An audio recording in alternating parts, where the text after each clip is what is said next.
Fala galerinha da academia, tudo bem?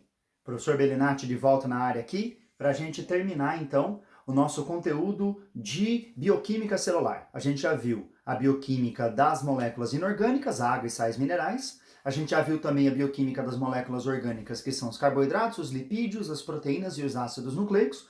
Aí o último conjunto de moléculas orgânicas que está faltando a gente dar uma olhada é este conjunto aqui, ó, as vitaminas. Então, bora lá para a vitamina.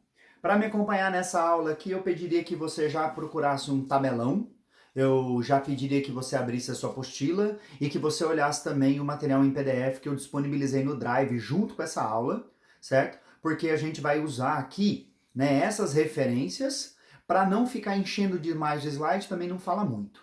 Tudo bem? Então, vai lá, pausa o vídeo, pega o tabelão, pega o material extra para você me acompanhar aqui durante então a aula de vitaminas. Pegou? Bora! Então, definição de vitamina. O que é uma vitamina? Vitamina é um conjunto molecular extremamente diverso. O que tem em comum entre essas moléculas é que são todas moléculas orgânicas. E se a gente dá uma olhada no que está escrito aqui, a gente vai entender como é que a gente separa essas moléculas orgânicas, as vitaminas, das outras moléculas orgânicas, que são os carboidratos, os lipídios, as proteínas e os ácidos nucleicos que a gente estudou. Bora lá então? Me acompanha. Micronutrientes essenciais para o organismo. O que é um micronutriente? É um nutriente que é necessário em pequeníssima quantidade. Não é o tamanho da molécula, mas é a quantidade da molécula que você precisa. Um exemplo de um micronutriente que não seja uma vitamina são alguns exemplos de sais minerais. O zinco é um micronutriente para a sua dieta, certo? Em contraposição, um macronutriente são os nutrientes que você precisa em grande quantidade. Um exemplo aqui seria a glicose. A gente precisa de grandes quantidades de glicose por dia para a gente manter o nosso metabolismo em atividade plena.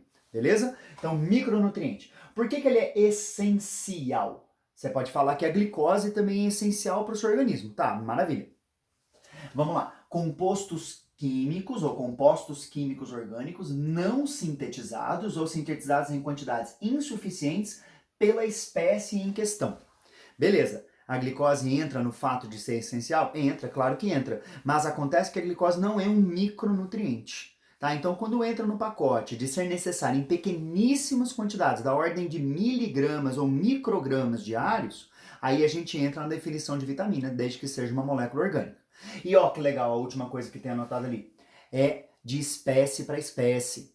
Vitamina C só é vitamina para primatas. O ácido ascórbico, para um boi, por exemplo, não é uma vitamina. Ele consegue fabricar o próprio ácido ascórbico. Então ele não precisa comer laranja, não precisa comer acerola.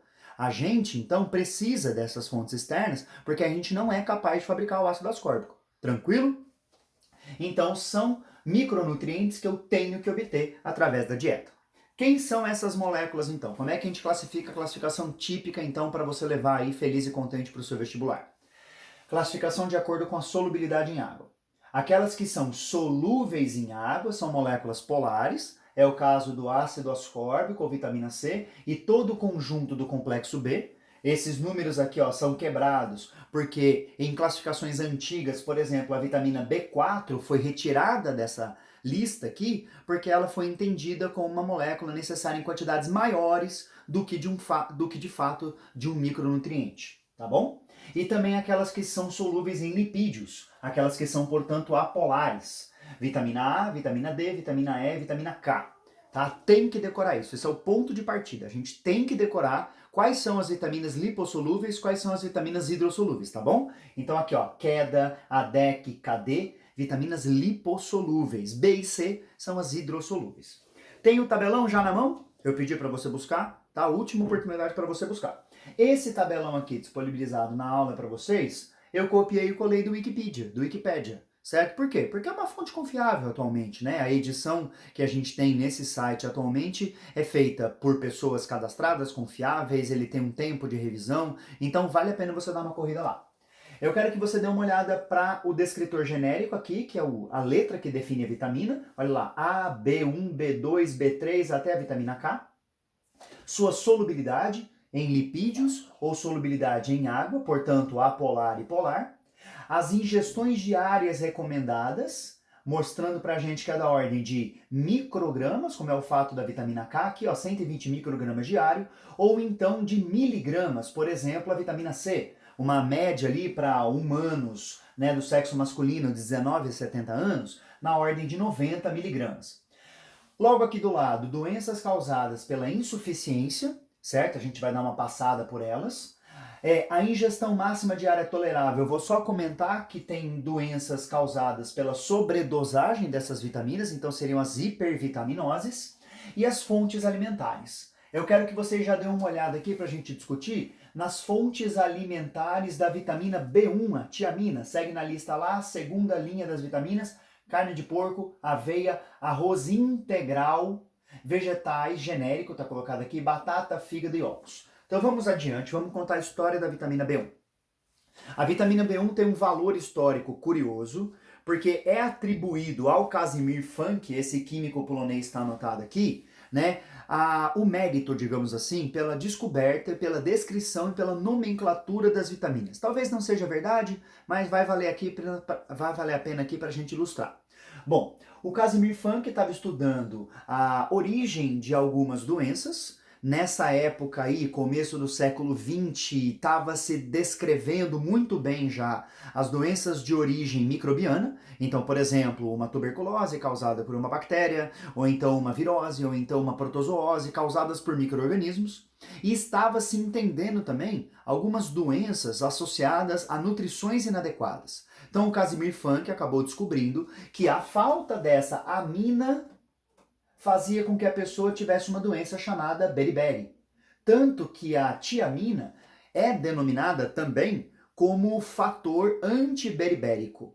Né? Este fator antiberibérico é porque na ingestão adequada desta molécula, ela atua dentro do seu corpo como uma coenzima, especificamente o nome dela é coenzima tiamina pirofosfato. Lembrando que coenzima são aquelas moléculas que associam-se às enzimas para o pleno funcionamento destas proteínas, tá? Então a gente vai trabalhar as vitaminas aqui de fato como sendo coenzimas, e aí ela é responsável pela conversão do piruvato em acetilcoenzima A. Dá uma olhada na aula de metabolismo energético, na parte que a gente está entre a glicólise e o ciclo de Krebs, que a gente precisa converter o piruvato em acetil para ele ligar com a coenzima A e participar do ciclo de Krebs. Esta molécula aqui é vital para essa função. Então por isso que ganha o nome de vitamina, porque é uma amina vital. Só que não tem só aminas que são vitais, como eu já citei o caso do ácido ascórbico. O ácido ascórbico não é uma amina, mas continua sendo entendida como uma molécula vital para a gente. Mas o nome pegou, dizem que foi o Casimir Funk, e tudo bem, a gente vai manter essa historinha. Então vamos seguir adiante.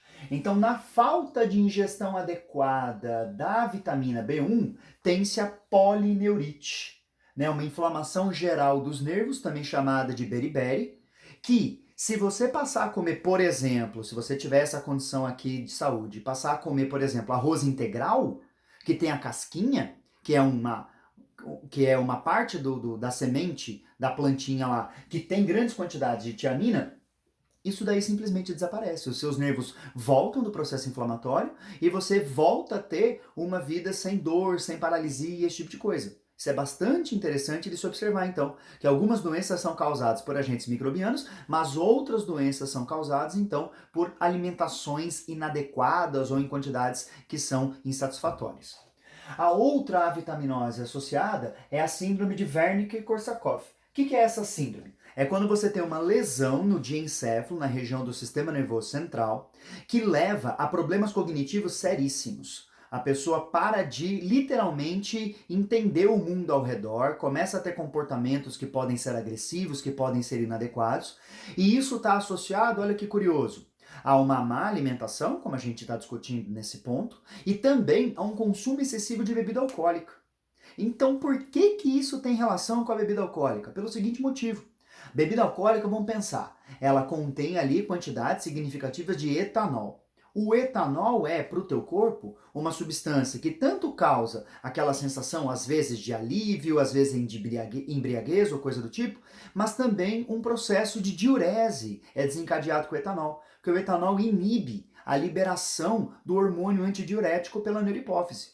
Com isso, você retém menos água no corpo. Como essa é uma vitamina hidrossolúvel, grandes quantidades que você vier a perder na forma de água na sua urina, grande quantidade de água que você vier a perder na forma de urina, vão fazer com que você possa perder então essas moléculas, como é o caso da tiamina. Certo? Então vamos passar adiante. Próxima vitamina, vitamina B2, chamada de riboflavina. A riboflavina é uma coenzima para a atividade energética da célula. Veja lá, síntese do FAD. O que é o FAD? O FAD é o dinucleotídeo entre uma adenina e uma flavina. Tanto que o nome dele, a sigla dele vem de flavina, adenina, dinucleotídeo. Onde é que o FAD é importante? De novo, a aula de metabolismo energético, agora especificamente entre o ciclo de Krebs e a cadeia respiratória. O ciclo de Krebs produz moléculas de FADH2, né? Moléculas de FAD reduzido, e esse FAD agora reduzido vai para a fase de respiração da cadeia respiratória, para então sofrer a perda dos hidrogênios e do elétron e permitir a produção de ATP. Olha aqui a presença da molécula de riboflavina. É essa molécula aqui, ó, riboflavina, tá aqui no quadradinho verde. Ela junto com a adenina forma esse dinucleotídeo. Na falta deste dinucleotídeo, quais são então os sintomas, além de processos de produção de ATP, ou seja, o metabolismo energético comprometido? Você vai ter também a glossodínia e a quelite angular. O que é glossodínia e o que é quelite angular? Glossodínia, minha gente, é quando você tem uma sensação de ardência na boca, uma ardência que teoricamente é sem explicação. Ela é multifatorial, pode vir de diversas origens, pode ser também de origem não determinada, portanto ela é chamada de desconhecida na literatura, mas também está associada à falta da vitamina B2. Então glossodínia é a queimação. E a quelite angular? Quelite angular é o machucadinho no canto da boca. O pessoal chama de boqueira, né? Esse machucadinho pode ser mais frequente em pessoas que têm falta da riboflavina na dieta. Perfeito? Então vamos passar adiante. Próxima molécula que está no pacote das vitaminas. Vitamina B3, chamada de nicotinamida ou niacina. Onde é que a B3 é fundamental no teu corpo? Ela participa da composição dessas duas coenzimas aqui, ó, o NAD e o NADP. Olha o nome dele, dinucleotídeo de adenina com uma nicotinamida. E o outro é um dinucleotídeo fosfato, ele tem um elemento fosfato associado com uma adenina e também uma nicotinamida. Vamos olhar a molécula aqui que eu coloquei do lado para vocês. A gente tem aqui a nicotinamida. Essa nicotinamida está associada a um elemento aqui formando o seu próprio nucleotídeo.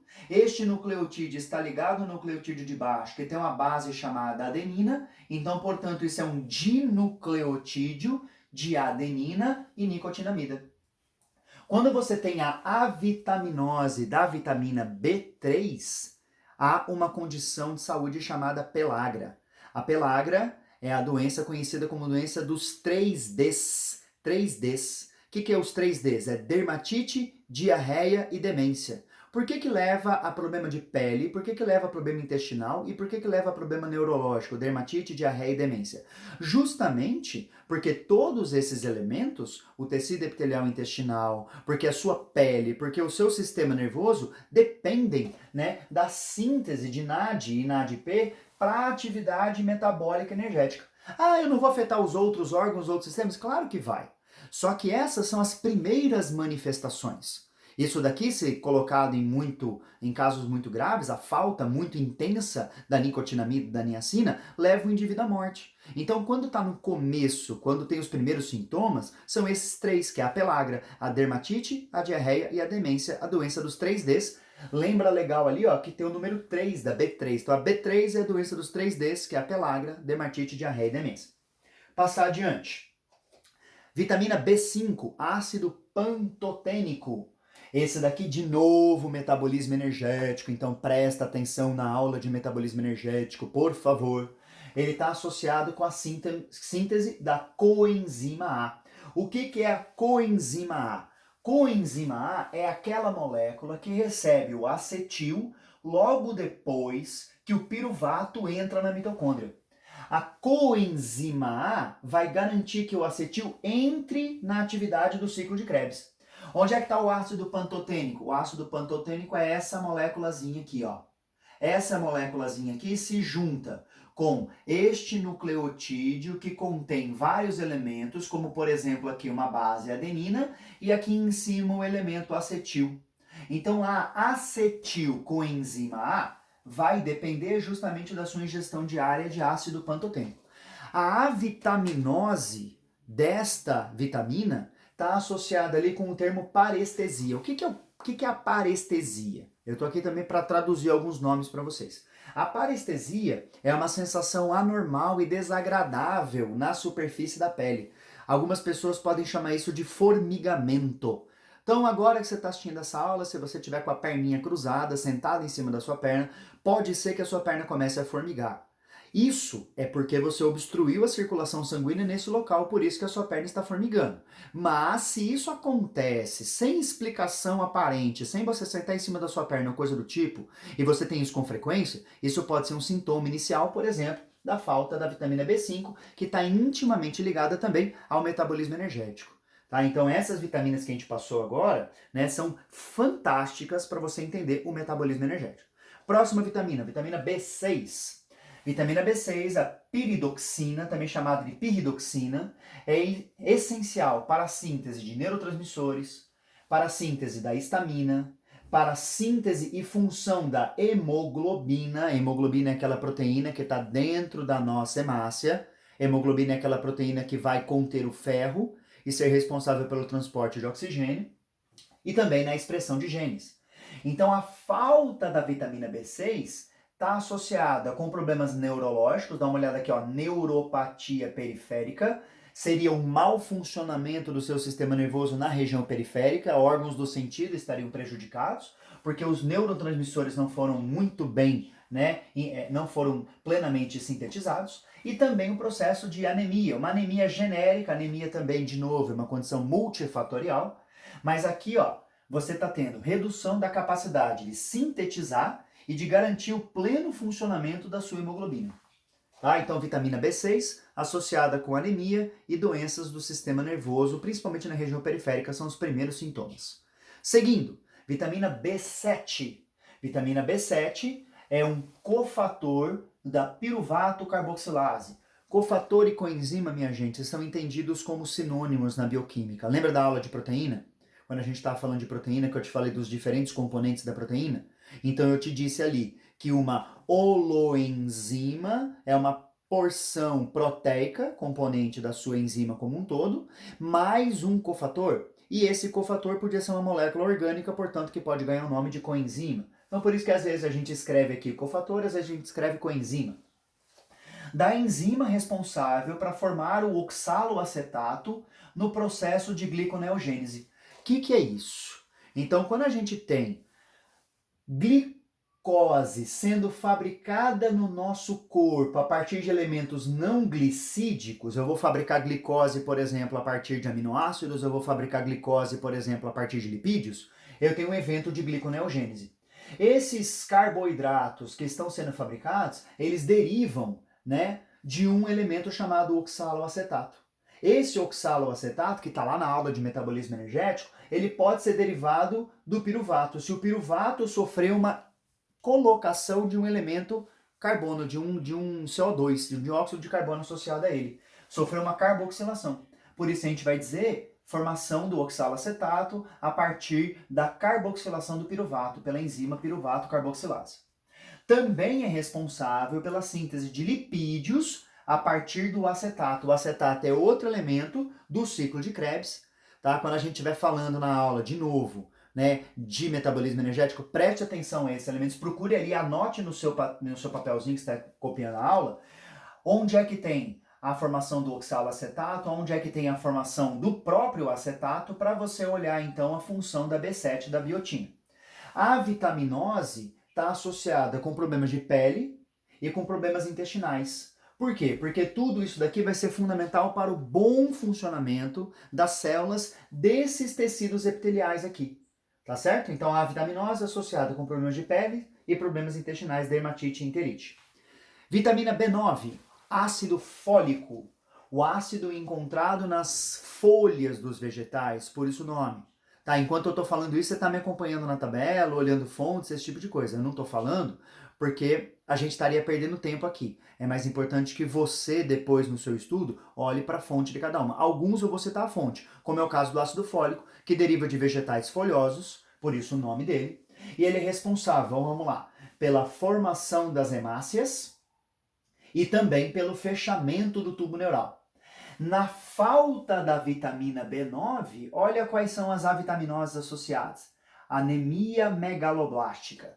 É uma redução da contagem de hemácias na sua corrente sanguínea e essas suas hemácias têm uma estrutura, um volume corpuscular médio, um volume celular médio muito maior do que o que você esperava numa pessoa saudável. Por que as hemácias acabam ficando grandes? Porque elas precisam da vitamina B9 para terminar o seu processo de amadurecimento a partir do eritroblasto. Então, se falta a vitamina B9, esse processo de amadurecimento fica prejudicado, elas acabam sendo liberadas pela medula óssea vermelha em um tamanho que é inadequado. Então, a hemácia, se ela for grande, pode parecer que é muito bom, ela vai transportar mais oxigênio, mas não é verdade. Ela precisa ter o tamanho ideal, a relação área-volume ideal lá da estrutura dela, para que ela possa então executar a função. Por que ela ficou grande? Ela pode ter diminuído a quantidade de estruturas internas que ela perdeu, porque ela precisa perder todas as suas organelas, manter basicamente um citoplasma rico em hemoglobina para conseguir executar a função.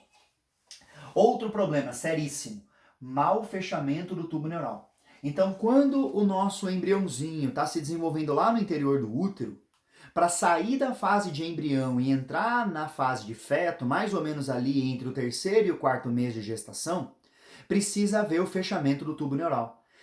Esse fechamento do tubo neural vai precisar de vitamina B9 em grande quantidade para acontecer. Se não fechar o tubo neural, pode ficar a região lá de baixo da sua espinha dorsal aberta, uma espinha bífida. Ou então pode ter um não fechamento da região aqui da parte superior do seu sistema nervoso central.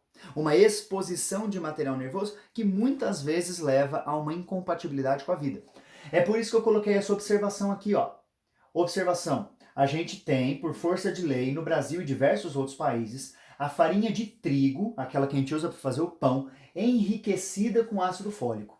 Então, se você não come trigo, se você tem doença do celíaco, por exemplo, e não pode fazer a ingestão do trigo porque ele contém glúten, você, mulher que tem a intenção de engravidar, precisa fazer um acompanhamento médico, fazer um pré-concepcional. Pré-concepcional é antes de engravidar, não confunda com pré-natal, que é antes da criança nascer, porque já engravidou. E neste pré-concepcional, provavelmente, né, você vai ter ali a prescrição de ácido fólico para fazer a ingestão, para que você tenha esse ácido fólico em grandes quantidades, até justamente a época do fechamento do tubo neural, para não ter essa complicação, né, na estrutura do desenvolvimento do seu embrião. Vamos passar adiante. Vitamina B12, a última do complexo B. A vitamina B12 é responsável pela formação das hemácias, porque ela está envolvida diretamente com a síntese do DNA. Então, quando a gente fala lá da divisão celular, da fase S, né, todo aquele conjunto de ações da duplicação, da replicação semiconservativa do DNA, isso é dependente da cobalamina, ou também chamada de cianocobalamina. A vitamina B12, quando falta, leva ao que a gente conhece como anemia perniciosa, também chamada de anemia de Addison, ou Addison. Né? O que é essa anemia perniciosa? A anemia perniciosa é quando você tem um problema na produção das hemácias, porque as hemácias não conseguiram ser sintetizadas na medula óssea por falta da coenzima que está responsável pela síntese do DNA. Claro que isso vai ter outras consequências no corpo, que eu venho insistindo aqui, é que essas consequências estão normalmente ligadas ao começo da manifestação da avitaminose. E aí eu tenho alguns recados importantes a respeito da vitamina B12 para vocês. Primeiro recado importante. Para que você absorva a vitamina B12 no seu intestino, você precisa do que a gente conhece como fator intrínseco estomacal. O fator intrínseco estomacal, como o nome está te sugerindo, é um produto do estômago. Então, o estômago produz várias coisas. O estômago secreta o ácido clorídrico, o estômago secreta muco, o estômago secreta o pepsinogênio, a enzima ainda inativa, e o estômago secreta também o tal do fator intrínseco. Para que ele vai ser importante? Para quando todo o teu material alimentar chegar lá no seu intestino, ser possível a absorção de vitamina B12. E essa vitamina B12 é uma vitamina chata de se conseguir na dieta. Ela é principalmente obtida a partir de fontes animais. Carne de boi, carne de frango, carne de porco, carne de peixe. Né? Quando você está se alimentando, então, de um produto de origem animal, pode ser o ovo também, você espera encontrar quantidades significativas de vitamina B12. Mas nem sempre ela está totalmente disponível. Tá? Por exemplo, na carne de boi, só para ilustrar aqui, a disponibilidade da vitamina B12 é menos de 50% do total presente. Então não adianta simplesmente você ter a sua dieta variada, incluindo material de origem animal, que você tem certeza que vai estar tudo bem com a sua, né, o seu nível de vitamina B12. Tá? Você tem que comer e ficar esperto ali nas quantidades, ficar de olho ali nas avitaminoses para saber se você não está ingerindo em quantidades inadequadas. E aí a gente tem que pontuar aqui, ó, pontuar a situação do vegetarianismo e do veganismo. Então, pessoas que não fazem ingestão de nada de origem animal ou têm restrições à ingestão de materiais alimentares de origem animal, precisam ficar muito ligados em relação à vitamina B12. É possível obter vitamina B12 de outras fontes que não a fonte animal? Claro que é. Por exemplo, você consegue obter de alguns cogumelos, você consegue obter da alga nori, aquela alga que faz ali o enrolamento do sushi, sabe? E também é importante na produção da vitamina B12 o conjunto das nossas bactérias lá do intestino grosso. O problema é que no intestino grosso não é muito eficiente em absorver a vitamina B12. Mais eficiente na absorção da vitamina B12 é o intestino delgado. Tudo bem, boa parte da vitamina B12 que está circulando no seu corpo agora deriva do conjunto das suas bactérias. Então, vegetarianos e veganos, ouçam, né? Talvez vocês precisem de um suplemento de vitamina B12. É muito comum que vegetarianos e veganos tenham deficiência dessa vitamina. Então, procurem nutricionistas, médicos que saibam deste assunto aqui, né? E peçam um exame, uma avaliação, níveis, né, da vitamina B12, de como é que está a condição da anemia, se é uma anemia perniciosa ou não, para que você não tenha problema de saúde dessa natureza. Tá legal? Eu vou agora para a vitamina C, vai ser a última vitamina desta videoaula, para não ficar muito longa. Aí eu vou fazer uma nova videoaula com as vitaminas lipossolúveis, tranquilo? Então vamos para a última vitamina deste pacote aqui, desta videoaula, que vai ser a videoaula 1 sobre vitaminas. Vitamina C, ácido ascórbico. O ácido ascórbico, como eu disse já no começo da aula, vou reforçar aqui agora, ela é necessária para a biossíntese do colágeno apenas em primatas, do ponto de vista dietário. Os outros animais todos, e também diversas plantas, não que plantas fabriquem colágeno, mas para esses outros seres vivos, o ácido ascórbico, com suas respectivas funções, não é uma vitamina, significa que ele é produzido, tá? E não precisa ser obtido do alimento, da dieta. E ele é responsável pela estabilização da molécula de colágeno. Então, quando você tem a falta da vitamina C, que é chamada de ácido ascórbico de propósito porque é a vitamina anti-escorbuto, o principal sintoma é o sangramento de gengiva e perda de dente. Por que vai sangrar a gengiva? Por que vai cair o dente? Porque você fabrica o colágeno, mas você não consegue estabilizar a molécula proteica. Então ela não consegue fazer a estrutura ficar tão rígida quanto deveria. Então as suas mucosas ficam muito frágeis. Essas mucosas frágeis, quando você, por exemplo, fizer alguma fricção, comer uma maçã ou então escovar seu dente, é bem provável que essa mucosa se rompa. E ao romper a mucosa, é bem provável que haja um sangramento. Então por isso que sangramento de gengiva e perda de dente são doenças associadas à falta da vitamina C. Isso ficou bastante famoso, com grandes navegações, marinheiros e tudo mais.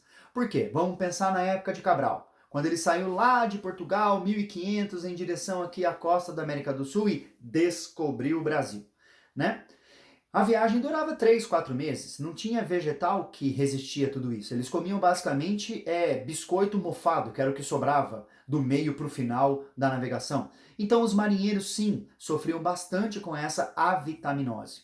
Só que cuidado, Hoje em dia se fala muito que ela é um importante agente antioxidante, que ela impede o envelhecimento precoce da pele, também está associada com o bom funcionamento do sistema imunológico. Ela também promove a redução do ferro 3 do feijão para um ferro 2, que é o ferro melhor absorvido pelo seu intestino, que é o ferro que tem na carne. Tá? E aí as pessoas ingerem ácido ascórbico demais. Quanto tem lá na sua tabela de ingestão diária recomendada? Entre 90 e 100 miligramas. O que acontece se você ingerir vitamina C em excesso? Principal problema aí é a formação de cálculo renal, porque o ácido ascórbico está responsável pela formação das pedras de oxalato de cálcio lá no seu rinzinho, que podem acabar obstruindo as vias urinárias. Então, se você tiver uma predisposição genética e ingerir grandes quantidades de ácido ascórbico, é bem provável que você venha sentir uma das maiores dores que o ser humano é capaz de sentir, que é a dor da pedra no rim do cálculo renal. Certo, minha gente? Então, primeira parte da aula de vitaminas hidrossolúveis. Agora eu vou fazer um novo vídeo para não ficar muito grande e vai ser de vitaminas lipossolúveis. Um abraço!